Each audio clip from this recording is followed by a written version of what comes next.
Next, o banco digital que faz acontecer. Boa noite. Boa noite.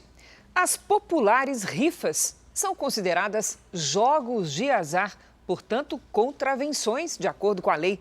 Mesmo assim, é difícil encontrar alguém que nunca tenha participado desse tipo de sorteio. Em São Paulo, influenciadores digitais são investigados por promover e também realizar esse tipo de sorteio pelas redes sociais. Os prêmios: carros, motos e até barcos de luxo. Quase 100 policiais cumpriram ao mesmo tempo mandados de busca e apreensão em endereços na Grande São Paulo e no interior do estado. São imóveis de 7 jovens conhecidos nas redes sociais como influenciadores. Segundo a polícia, eles fizeram fortuna com uma atividade ilegal.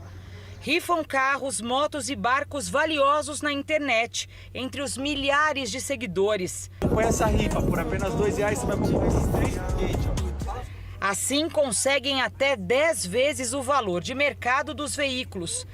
Este carro, por exemplo, foi comprado num leilão e estava sendo reformado para um sorteio.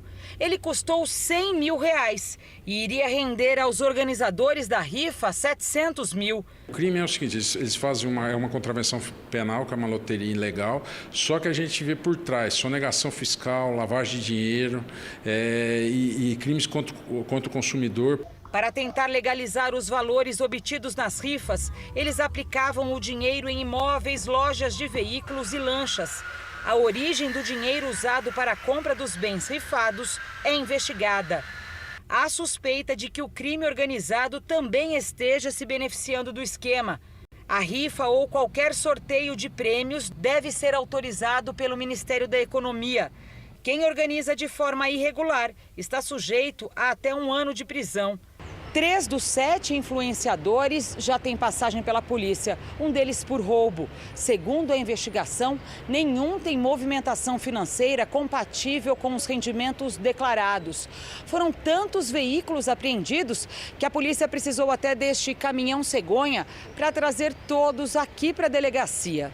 Conhecido como Buzeira, este investigado mantém uma vida de luxo com o dinheiro que ganha nos sorteios. Ele disse que perdeu as contas de quantas rifas fez no último ano. Nenhum dos jovens foi preso, mas todos serão investigados por exploração de jogos de azar e lavagem de dinheiro. Nas mesmas redes sociais que anunciam um sorteio, alguns dos investigados zombam das investigações. Ninguém vai preso por rifar carro, moto, geladeira, papagaio, rifinha de igreja, rifinha de escola, rifa de carro. Ninguém, ninguém. Veja agora outros destaques do dia. Presidente Biden promete reação da OTAN se Rússia usar armas químicas contra a Ucrânia. Governadores aprovam ICMS máximo de R$1 para cada litro de diesel. Banco Central admite inflação mais alta para 2022. Ministro da Educação terá de explicar ao Congresso denúncias de favorecimento. E na série especial, como as balas perdidas mudam a rotina dos moradores nas grandes cidades.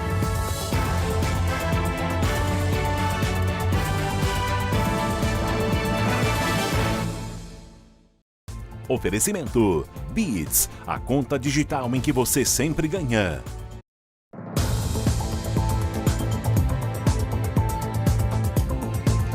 A Polícia Federal e a Receita fizeram 2 operações contra o tráfico internacional de drogas. As quadrilhas escondiam as cargas de cocaína em navios que partiam do porto de Paranaguá, no Paraná, para a Europa. Entre os bens apreendidos está até um jatinho. Os agentes foram às ruas cumprir 17 mandados de prisão e 86 de busca e apreensão. As operações aconteceram nos estados de São Paulo, Paraná e Santa Catarina. O patrimônio dos suspeitos chamou a atenção da Receita Federal. Cruzamento dessas informações de dados como gasto de cartão de crédito, aquisição de imóveis, faz com que a gente possa levantar algum desvio patrimonial, algum aumento patrimonial que não corresponda à realidade dos rendimentos apresentados por essas pessoas. A polícia apreendeu um jatinho, carros de luxo, armas, joias e grande quantia em dinheiro. A Justiça também decretou o sequestro de imóveis e o bloqueio de bens e contas bancárias. Valor estimado, 55 milhões de reais. As ações de hoje foram desdobramentos de uma operação da Polícia Federal em novembro de 2020. Desde o início das investigações contra essa organização criminosa em 2019, foram feitas 80 apreensões de drogas no Brasil e no exterior, num total de 21 toneladas de cocaína. O grupo agia com violência. Nestas imagens, o flagrante da execução de um traficante por integrantes da própria quadrilha. Segundo a polícia, os criminosos usavam diversas formas de esconder a droga em contêineres e até em compartimentos submersos dos navios com a ajuda de mergulhadores. As organizações têm conexões internacionais, especificamente com máfia italiana, que restou devidamente comprovado, e com destinatários que também foram identificados através da ação controlada e presos na França. A polícia de São Paulo prendeu hoje 6 suspeitos de integrarem uma quadrilha que usava celulares roubados para fazer transferências bancárias. Era nesse endereço comercial que os suspeitos usavam os aparelhos roubados. Segundo as investigações, os criminosos conseguiam dados pessoais das vítimas e acessavam aplicativos de bancos e de redes sociais. Com isso, movimentavam as contas bancárias, contratavam empréstimos e enganavam parentes e amigos das vítimas na internet. 88 celulares foram apreendidos, além de 30 computadores e um carro. A loja de assistência técnica aqui no centro de São Paulo era só fachada para as ações da quadrilha. Segundo as investigações, os celulares eram roubados ou furtados aqui mesmo na região. Assim, chegavam mais rápido nas mãos dos receptadores, que usavam as informações sigilosas armazenadas nos aparelhos para conseguir o dinheiro das vítimas. As transferências bancárias eram feitas por meio do Pix e a quadrilha alugava contas de terceiros para enviar o dinheiro. Esse dinheiro ia para a conta desses conteiros, as pessoas que alugam as suas contas mediante o pagamento de uma porcentagem para essa associação criminosa de estelionatários e receptadores, e depois era distribuído entre os membros da associação criminosa. 6 pessoas foram presas, acusadas de participar do esquema. Elas vão responder pelos crimes de associação criminosa, receptação e estelionato. Em Londrina, no Paraná, um homem foi morto e a namorada dele baleada dentro de um shopping. As câmeras de segurança registraram o momento do tiroteio na praça de alimentação. O shopping havia acabado de ser aberto. A praça de alimentação estava quase vazia. O homem de camiseta branca e boné se aproxima da mesa, saca a arma e atira várias vezes. A mulher sentada ao lado tenta se proteger, mas também é baleada. Depois de disparar mais algumas vezes contra o homem, que já está caído, o atirador foge. A vítima, Marcos Roque, morreu a caminho do hospital. A mulher está fora de perigo. Já temos algum suspeito pelo menos, e estamos fazendo buscas por esse indivíduo. O carro usado pelo atirador foi encontrado abandonado nas proximidades. Já o veículo da vítima estava no estacionamento do shopping. Nele, a polícia encontrou uma pistola. A guerra na Ucrânia. O país afirma ter realizado um ataque inédito a navios russos que estavam em um porto ocupado por Moscou. Pelo menos uma embarcação teria naufragado. A Rússia ainda não comentou o caso. Explosões e muita fumaça foram vistas sobre o porto de Berdiansk, no sudeste da Ucrânia. Vários navios russos que transportaram armas, tanques e soldados estavam ancorados ali. Segundo as Forças Armadas ucranianas, pelo menos uma embarcação teria afundado após os ataques e outras 2 sofreram danos. O porto fica perto da cidade de Mariupol, que os russos tentam tomar há semanas por ser um local estratégico próximo ao Mar Negro. Hoje, uma fila imensa de moradores se formou em um antigo shopping center da cidade. A ajuda humanitária estava sendo distribuída. Mariupol enfrenta a falta de água, energia, comida e remédios. Dezenas de pessoas foram vistas tentando entrar em um ônibus para deixar a cidade. Elas tentam fugir de bombardeios que causam estragos como esse em Kiev. Um armazém perto de prédios residenciais foi atacado, mas desta vez não houve mortes. A presença das tropas russas fez com que Oksana deixasse Kiev. Ela é uma das sobreviventes do fogo cruzado. Ela conta que foi para a casa da mãe, ao norte da capital, mas a batalha também seguiu para lá. A gente sentia a terra tremer. Eram muitos tanques, muitos tiros. Passavam por cima do telhado. Era ensurdecedor, diz Oksana. A família ficou quase 2 semanas isolada, no porão da casa, praticamente no escuro. A Oksana me contou que coisas simples como tomar um chá na sala de casa com tranquilidade, sem ter medo que uma bala entre pela janela, ela achou que essa cena nunca mais fosse acontecer na vida dela. Por pelo menos 10 vezes, ela e os familiares se despediram um dos outros com a certeza de que iam morrer. Ficavam encolhidos, apertados, lá naquele porão da casa da mãe dela, aguardando aquela última e fatal explosão. Felizmente, essa explosão não veio. A pior parte foi quando minha filha me olhou um dia e perguntou baixinho: mamãe, se a gente for para o céu, podemos levar alguns brinquedos? Espero nunca mais passar por isso. Desabafa a ucraniana. A guerra na Ucrânia completa hoje um mês. Em 24 de fevereiro, a Rússia iniciava a invasão no país vizinho. Vamos ver como é que foi a movimentação das tropas nesse primeiro mês de guerra. Quem tem as informações é Giovana Rizardo. Boa noite, Giovana. Olá, Cris, Celso. Boa noite a vocês e a todos. A Rússia parece seguir lentamente, mas ganha espaço principalmente no leste. O exército de Vladimir Putin avançou por essas áreas em vermelho. A Crimeia, no sul, é um território que já tinha sido anexado pelos russos há 8 anos. Essas outras regiões foram consideradas independentes pela Rússia pouco antes da invasão. Foi por esses territórios que os exércitos avançaram. Nas últimas semanas, várias cidades próximas à região foram atacadas.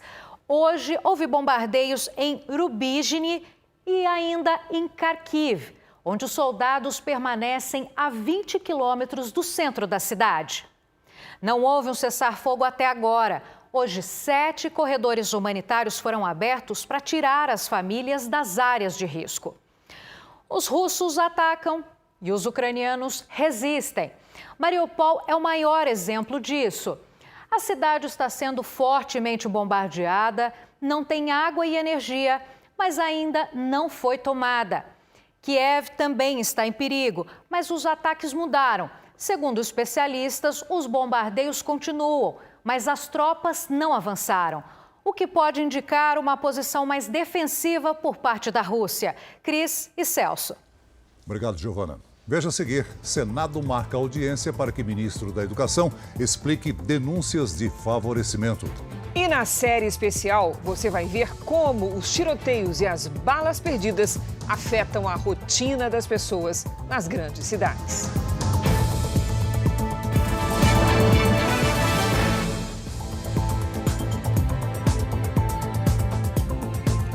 A ministra Carmen Lúcia, do Supremo Tribunal Federal, atendeu a um pedido da Procuradoria-Geral da República e autorizou uma investigação contra o ministro da Educação, Milton Ribeiro, e 2 pastores sem cargos no governo sobre a suspeita de favorecimento na liberação de verbas do ministério. Já a Comissão de Educação do Senado aprovou um convite para que o ministro explique as denúncias.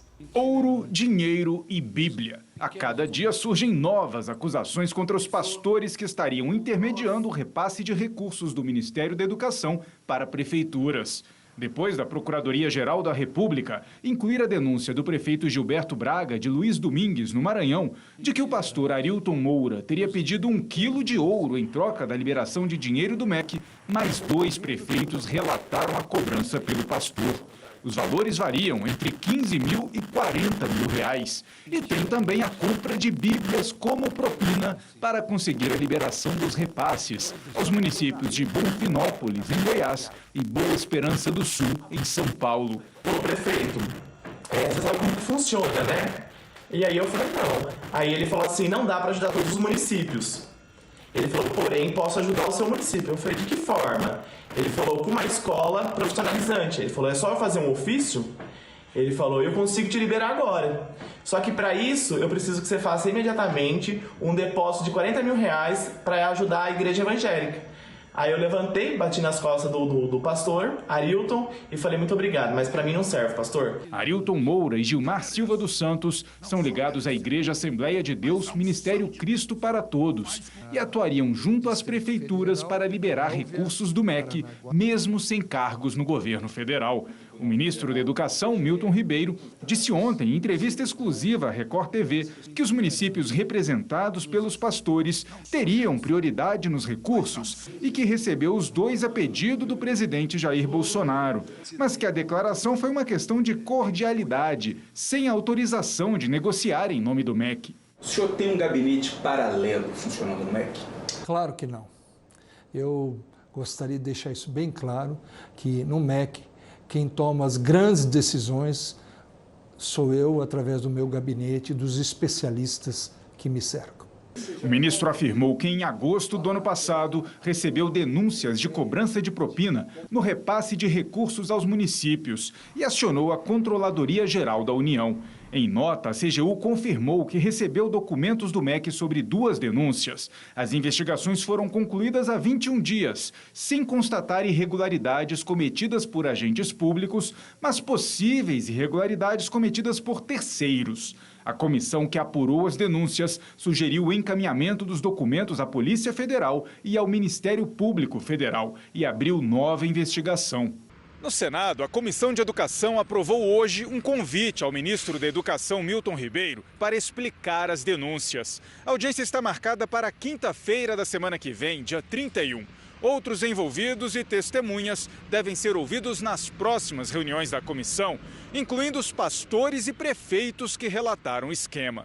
O pastor Gilmar Silva dos Santos se defendeu em nota, negando ter pedido, recebido ou de alguma forma contribuído para o recebimento de propina ou de qualquer outro ato de corrupção junto ao MEC. Há 2 semanas, Gilmar abriu uma faculdade em Goiânia, o Instituto Teológico Cristo para Todos, no mesmo endereço de uma igreja. De acordo com o contrato, usou R$100 mil de capital próprio para abrir o estabelecimento, sem possuir outros sócios. Já o pastor Arilton Moura não foi localizado pela nossa produção.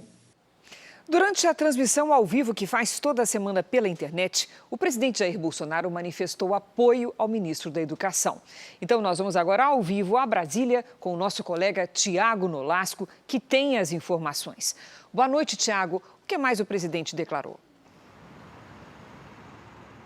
Oi, Cris e Celso, boa noite para vocês, boa noite a todos. O presidente Jair Bolsonaro praticamente usou os mesmos argumentos do ministro da Educação. Disse que em agosto do ano passado o Ministério noticiou a Controladoria Geral da União para que fizesse uma investigação sobre as supostas irregularidades envolvendo 2 pastores que estariam pedindo recursos para propina para liberar recursos públicos. Segundo o presidente, essa investigação não encontrou irregularidades, mas agora o caso será investigado pela Polícia Federal e também pela Procuradoria-Geral da República. O presidente Jair Bolsonaro ainda afirmou que espera que os prefeitos que fizeram as denúncias apresentem provas e foi categórico ao dizer que confia no ministro e vai manter Milton Ribeiro no cargo. Veja. O Milton, coisa rara de eu falar aqui. Eu boto a minha cara no fogo pelo Milton, minha cara toda no fogo pelo Milton. Estão fazendo uma covardia com ele. E ainda nesta edição, presidente Biden promete resposta da OTAN se a Rússia usar armas químicas contra a Ucrânia. E na série especial, como as pessoas e o comércio das grandes cidades são afetados com tiroteios e balas perdidas.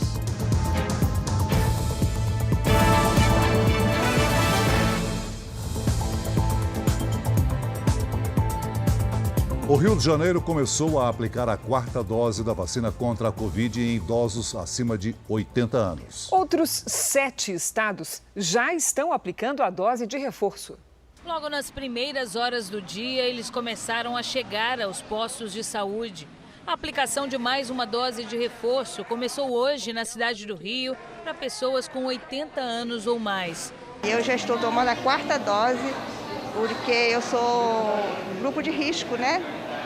E é uma forma de eu me proteger, né? Para receber a chamada 4ª dose, é preciso respeitar um intervalo mínimo de 4 meses desde a última vacina, conforme a orientação do Ministério da Saúde. Quem já teve a doença sabe da importância da campanha. Com 5 comorbidades, 82 anos, felizmente, como eu estava vacinada, já tinha tomado as 3 doses, tudo correu bem. A 4ª dose da vacina contra a Covid-19 chega em um momento em que os números da pandemia aqui no Rio de Janeiro são menos preocupantes e que o uso de máscaras já deixou de ser obrigatório, inclusive em espaços fechados. No estado que registrou a maior quantidade de mortes pela doença em relação a de habitantes, o desafio é convencer a população de que ainda é importante se vacinar. Há ainda uma circulação viral menor, mas ainda há. E para que você tenha uma proteção adequada e essa proteção se mantenha de forma duradoura, é importante a gente fazer essas doses de reforço, né, para que você mantenha níveis de anticorpos elevados, protegendo principalmente esses mais frágeis contra doença grave, contra internação e óbito. Pelo menos 7 estados começaram a aplicação da 4ª dose. Em Mato Grosso do Sul, os maiores de 50 anos vão poder se vacinar. Já São Paulo está vacinando pessoas com mais de 70 anos. Eu aconselho todos a se vacinarem, que a coisa mais segura que tem é a vacina. A costa oeste dos Estados Unidos vive uma onda de violência. Na Flórida, algumas cidades decretaram toque de recolher para conter as aglomerações e os tiroteios. No estado do Arkansas, uma pessoa morreu e outras 27 se feriram em um tiroteio durante uma feira de carros ao ar livre. Na Virgínia, no sábado à noite, tiros feriram 3 pessoas e outras 2 morreram. Os disparos em frente a uma pizzaria mataram a repórter de um jornal local e uma ex-funcionária da rede de televisão. Ao todo, só no último final de semana, 8 pessoas foram mortas e mais de 60 ficaram feridas em tiroteios nos Estados Unidos. Só este ano, o país já registrou 107 ataques em massa, quando no mínimo 4 pessoas ficam feridas.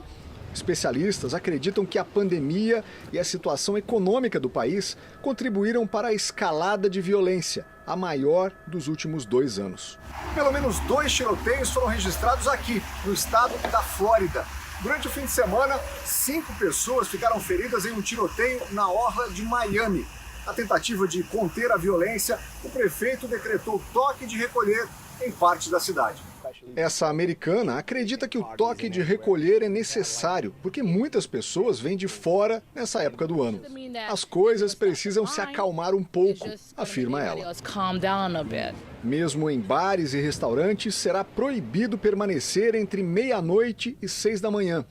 Quem descumprir a regra poderá ser detido pela polícia e pagar uma multa de até $500, ou seja, mais de R$ 2.400. A medida foi aprovada por unanimidade numa votação no Conselho de Segurança. A mais famosa avenida de Miami, a Ocean Drive, em frente à praia, foi incluída na restrição. O toque de recolher só termina na próxima segunda-feira. Investigadores começaram a analisar a caixa preta do avião que caiu no sul da China. As primeiras informações revelam que não houve nenhuma conversa fora do normal entre os pilotos do avião e a torre de comando. A queda na vertical da aeronave ainda é um mistério para as autoridades do país. 132 pessoas estavam a bordo. Até o momento, não há informações de sobreviventes. O Superior Tribunal de Justiça autoriza reajuste de planos de saúde coletivos por faixa etária. A decisão do STJ terá impacto especialmente em idosos e em quem está prestes a completar 60 anos. A medida atinge mais de 7 milhões de pessoas no país. Esse é um dos destaques do Portal R7. Para ler essa e outras notícias, acesse r7.com. Futebol. O Palmeiras venceu o Ituano enquanto o Bragantino bateu o Santo André para avançar às semifinais do Campeonato Paulista. Agora resta apenas uma vaga na próxima fase do mata-mata. 15 anos depois, o time de Bragança Paulista volta a disputar uma semifinal do Paulistão. O gol da classificação sobre o Santo André saiu nesse chute de fora da área, do jovem Arthur. O ituano é a mais nova vítima do time que segue imbatível nesse Paulistão. Rafael Veiga, de pênalti, fez o gol de número 50 com a camisa alviverde. Rony garantiu a vitória por 2-0 e carimbou a vaga do Palmeiras. As semifinais do Campeonato Paulista vão ser decididas nesse fim de semana em jogos únicos. Os times com as melhores campanhas têm a vantagem de jogar em casa. É o caso do Palmeiras, que por já ter garantido a primeira colocação na classificação geral, vai disputar uma vaga na grande final diante da sua torcida. Como todo mundo já sabe, o Palmeiras briga por títulos, então a gente sabe da importância que é, vencer o Paulista. Moradores do centro de São Paulo foram surpreendidos essa semana com uma Cracolândia vazia. Quem mora lá gostou, mas a região de consumo e venda de drogas ao ar livre pode ter apenas mudado de lugar e continua bem perto de onde era antes. As ruas antes tomadas por dependentes químicos e traficantes agora estão vazias. Os moradores aprovam. Parece um sonho. Tá mudado, tá diferente. Um pouquinho mais de confiança. Mas em compensação, não muito longe dali, a Cracolândia desapareceu ou mudou de lugar. É a dúvida de quem vive e trabalha no centro de São Paulo. Eu acho que o máximo que aconteceu foi talvez espalhar um pouco pelo centro. Moradores dizem que muitos dependentes químicos que deixaram a Cracolândia passaram a se concentrar a 500 metros dali, na Praça Princesa Isabel. Do alto dá para ter uma ideia da quantidade de pessoas aglomeradas no local onde funciona uma base da Polícia Militar. Entre pedaços de madeira e lona, é quase impossível flagrar o consumo e a venda de drogas. Aqui na praça já havia muitas barracas com pessoas em situação de rua desde o começo da pandemia.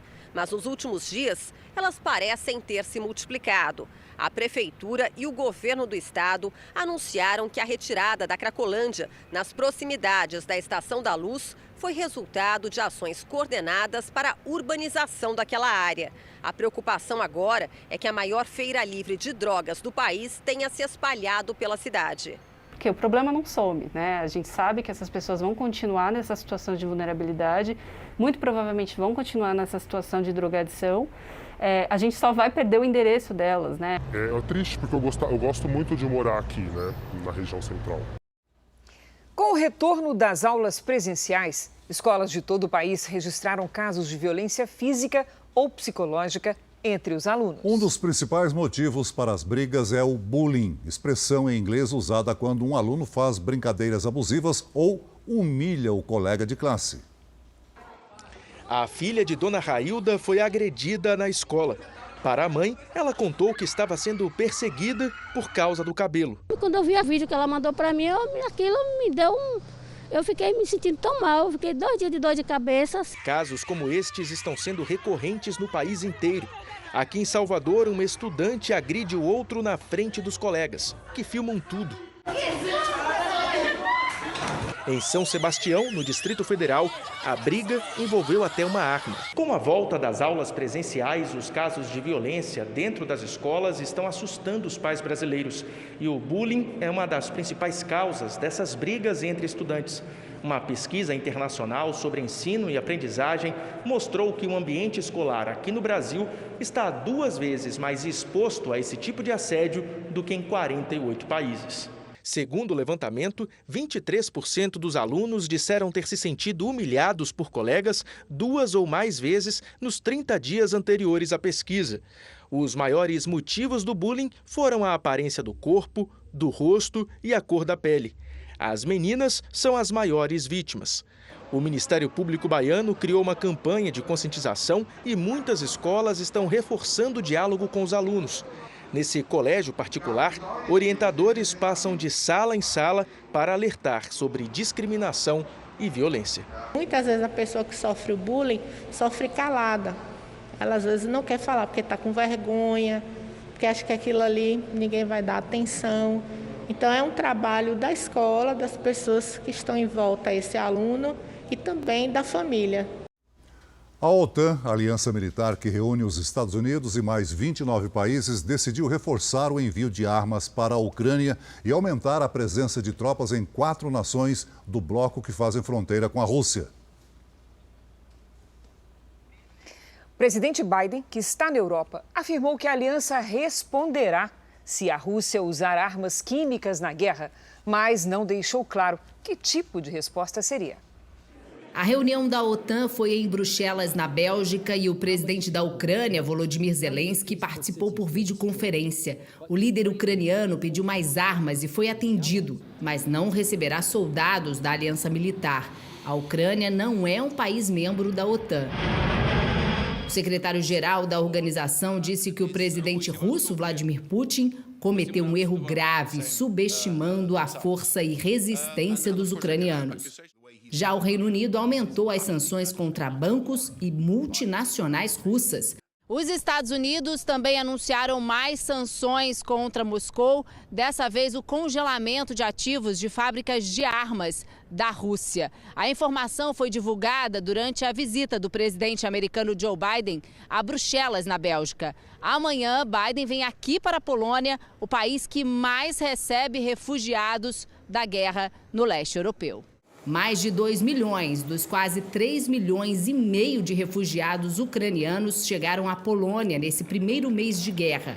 O presidente americano defendeu a exclusão da Rússia do G20, o grupo das maiores economias do mundo. Prometeu responder se a Rússia usar armas químicas, mas não explicou que tipo de resposta daria. E se comprometeu a receber nos Estados Unidos 100 mil refugiados ucranianos. Em um momento de tensão internacional com a guerra na Ucrânia, a Coreia do Norte realizou novos testes com um míssil intercontinental. A informação foi divulgada pelo Exército Sul-Coreano. Esse seria o teste mais potente do regime de Kim Jong-un desde 2017. O míssil percorreu mais de 1.000 quilômetros e caiu no Mar do Japão. As autoridades japonesas disseram que o lançamento foi um ato inaceitável de violência. A Casa Branca também condenou a ação. Depois de quase um mês fechada por conta da guerra, a Bolsa de Moscou voltou a operar parcialmente e encerrou o dia em alta de 4,37%.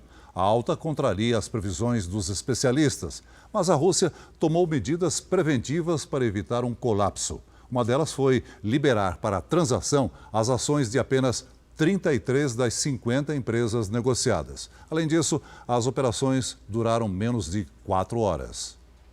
O ministro das Relações Exteriores do Brasil, Carlos Alberto França, prestou esclarecimentos hoje ao Senado sobre a guerra na Ucrânia. Ele afirmou que o país é a favor de um cessar-fogo e um acordo de paz mediado pela ONU. Mas criticou as sanções à Rússia e disse que as medidas vão atingir produtos essenciais à sobrevivência de parte da população mundial. A Rússia é o maior produtor de fertilizantes do planeta. O Banco Central aumentou a previsão de inflação para 2022. A estimativa aparece em um relatório sobre o desempenho da economia nos primeiros 3 meses deste ano. Antes, a inflação esperada para o ano era de 4,7%.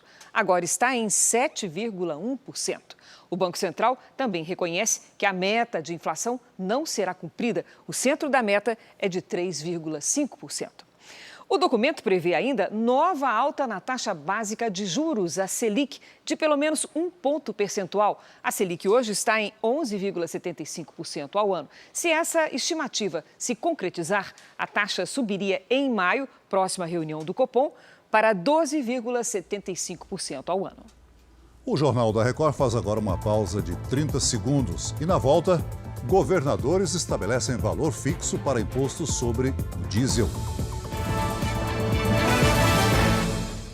O ministro da Economia, Paulo Guedes, disse em um evento do mercado imobiliário que o governo federal vai diminuir mais uma vez o IPI, o Imposto sobre Produtos Industrializados. É uma tentativa de incentivar o crescimento da economia. O ministro da Economia disse que a inflação deve recuar no Brasil antes de cair em outros países. A inflação é mundial e ela veio com força e ela não veio para ir embora rápido, não. O Brasil possivelmente vai ser um dos primeiros a derrubar, porque nós caímos menos, voltamos mais rápido e já estamos prontos. O ministro Paulo Guedes também disse que o governo vai baixar mais uma vez o IPI, o Imposto sobre Produtos Industrializados. Depois de uma redução de 25% no mês passado, o corte vai ser ampliado e chegar a 33%. Para o ministro, é uma medida que vai estimular o crescimento da indústria no país. A redução pode chegar, pelo menos em parte, aos preços que os consumidores pagam. O ministro diz que o governo está arrecadando mais e, por isso, consegue diminuir impostos. É a nossa 7ª redução de impostos agora. Nós já acertamos a redução do IOF para os próximos anos, nós já zeramos o DPVAT, nós já reduzimos o IPI, nós vamos reindustrializar o país. Isso não acontece há 40 anos, baixar impostos. No encontro, o presidente da Caixa Econômica Federal, Pedro Guimarães, anunciou a redução dos juros em uma das linhas de financiamento para a compra de imóveis. A mudança vai valer para contratos assinados a partir da próxima segunda, nos financiamentos pela modalidade poupança. A Caixa reduziu os juros de 2,95% ao ano para 2,80%, mais o rendimento da poupança. Com o que a caderneta rende atualmente, a taxa fica em 8,97% ao ano.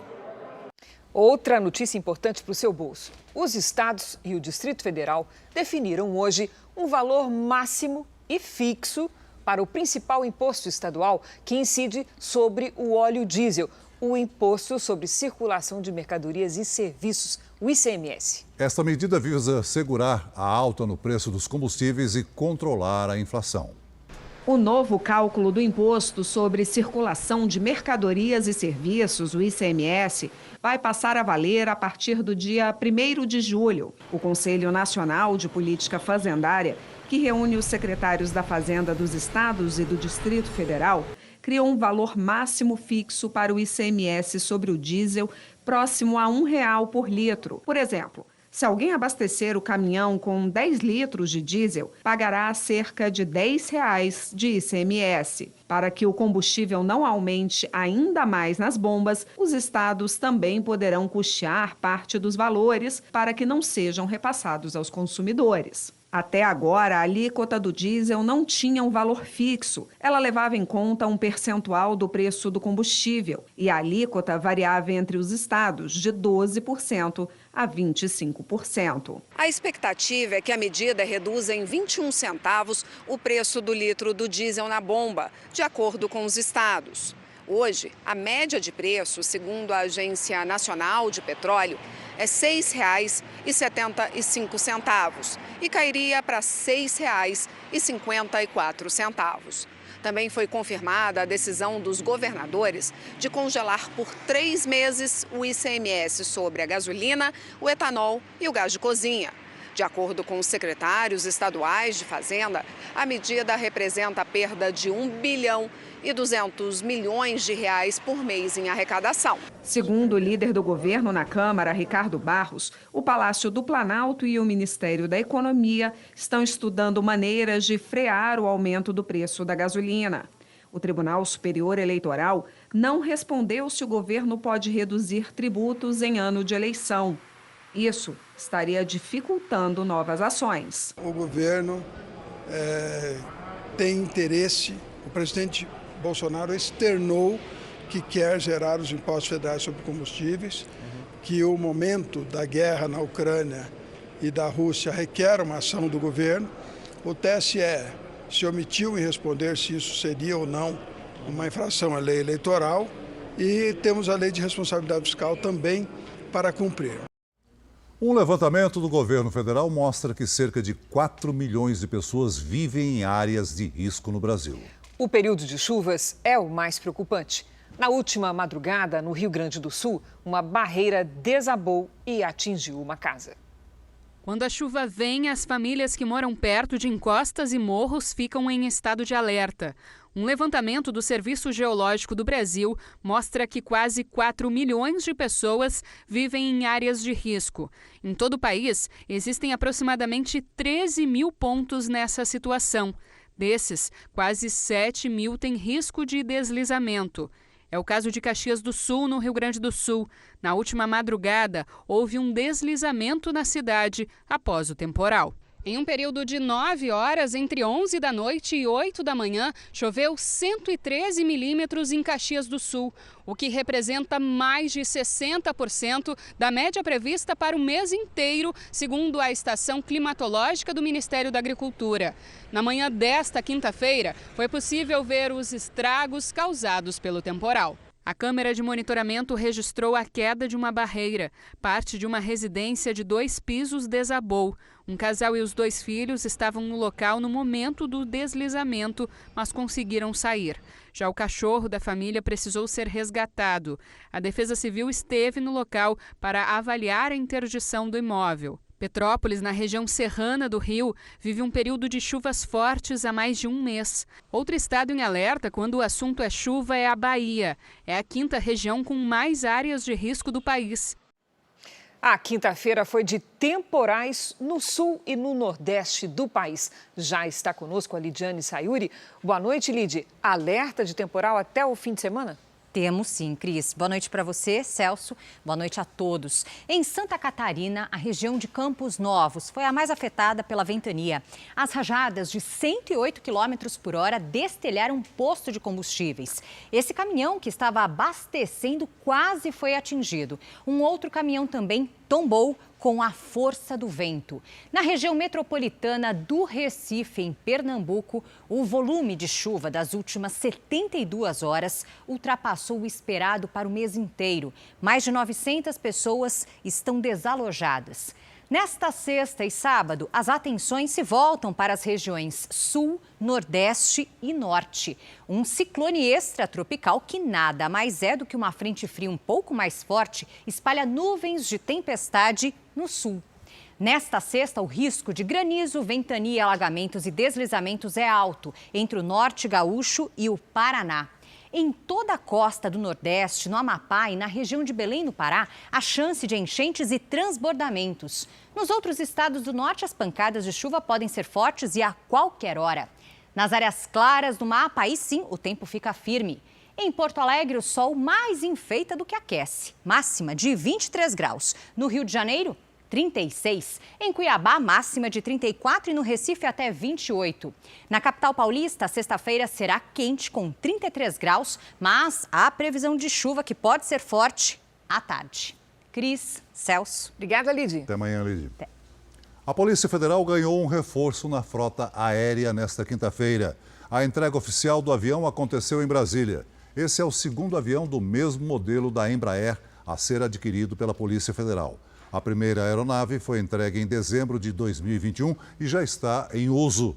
O investimento nos 2 aviões é de R$100 milhões. Os tiroteios e balas perdidas mudam a rotina dos moradores das grandes cidades brasileiras. Escolas e o comércio fecham as portas. No Rio de Janeiro, até os trens param quando começam os confrontos. Na nossa série especial, você também vai conhecer a história de Gabriela.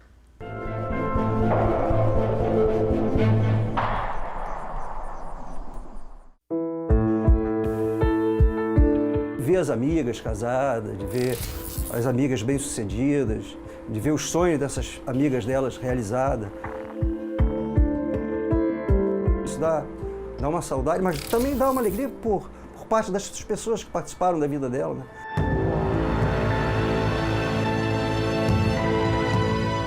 Foi muito inesperado, ficou todo mundo muito devastado. Todo mundo sofreu esse impacto, né?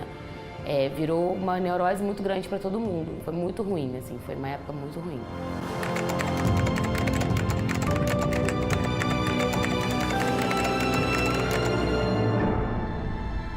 Era a primeira vez que a Gabriela fazia uma viagem sozinha no metrô. Ela saiu da casa da avó e iria encontrar a mãe aqui nesta praça. O trajeto de lá para cá tinha duração de 2 minutos. Naquela tarde, as duas tinham combinado de irem juntas comprar um vestido para a Gabriela ir a uma festa de 15 anos. Mas ela não conseguiu nem participar de um momento importante na vida de uma amiga, nem comemorar os 15 anos dela. da maneira que sempre sonhou. Ela queria um passeio de escuna em Angra dos Reis.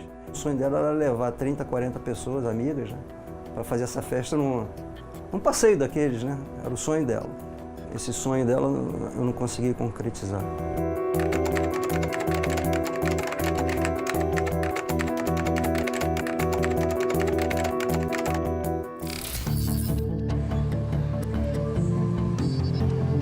O negócio ficar quente é dia perdido, porque geralmente tem que fechar. Porque começa o quebra-quebra, dependendo do dia, tá aí umas faixas de 300, 400 reais por dia. Um dia fechado. Os clientes fogem. Aí a gente não vende nada, a gente tem que fechar as portas, entendeu? E fica muito ruim.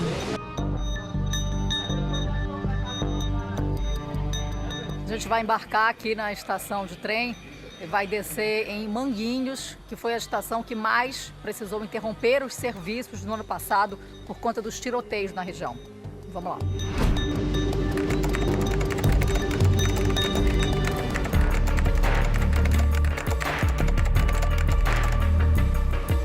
É uma sensação horrível, que a gente está dentro do trem, né? E todo mundo se abaixa, não sabe o que está acontecendo, onde que o tiro está vindo, não sabe se você vai sair vivo ou morto dali. Você chega na praia que horas? Umas 10 horas, assim. E já aconteceu de quando tem tiroteio, você chegar a que horas? Quase 1h da tarde, porque não sabe de onde que o tiro está vindo e a gente está dentro do trem. E o trem fica parado horas e horas. Você acha que todo chefe entende quando um funcionário fala hoje eu cheguei atrasado porque teve tiroteio e parou o trem? Nem todos. Cara, eu acho que é muito complicado porque às vezes acaba tanto para o estudante, tanto para o trabalhador, acaba se prejudicando nos compromissos por conta de uma coisa que está além do nosso controle.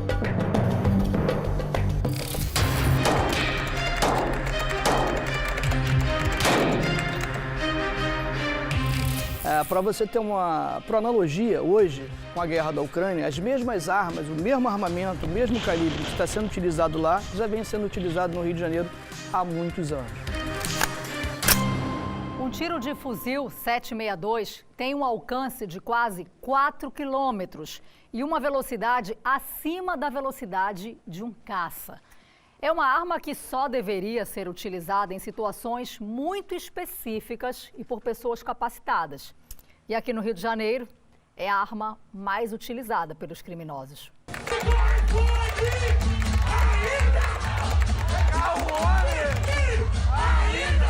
Para que haja uma equivalência de força e a polícia não se torne tão desigual com o armamento que o criminoso possui, ela também utiliza os mesmos calibres que esses criminosos. Baixa aí! Veja o poder de destruição de um tiro de fuzil.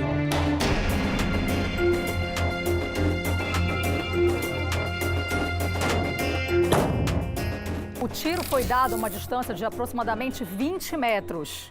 E a gente olhando de longe tem a sensação que errou o alvo. Agora, olha aqui perto o que aconteceu, olha aqui de perto. O tiro atingiu essa parte da melancia, na frente, e olha o que aconteceu com a fruta. Esse é o estrago que faz um tiro de fuzil quando atinge um corpo humano.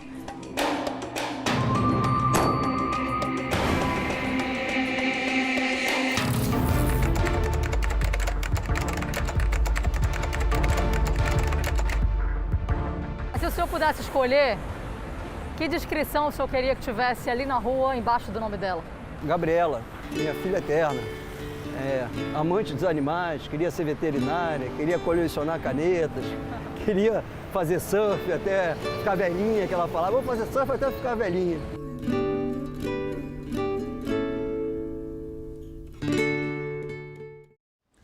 O Jornal da Record termina aqui. Outras notícias na nossa edição da 00:30. Fique agora com a superprodução Reis. E logo em seguida, você assiste ao penúltimo episódio de A Bíblia. Ótima noite para você. Boa noite e até amanhã.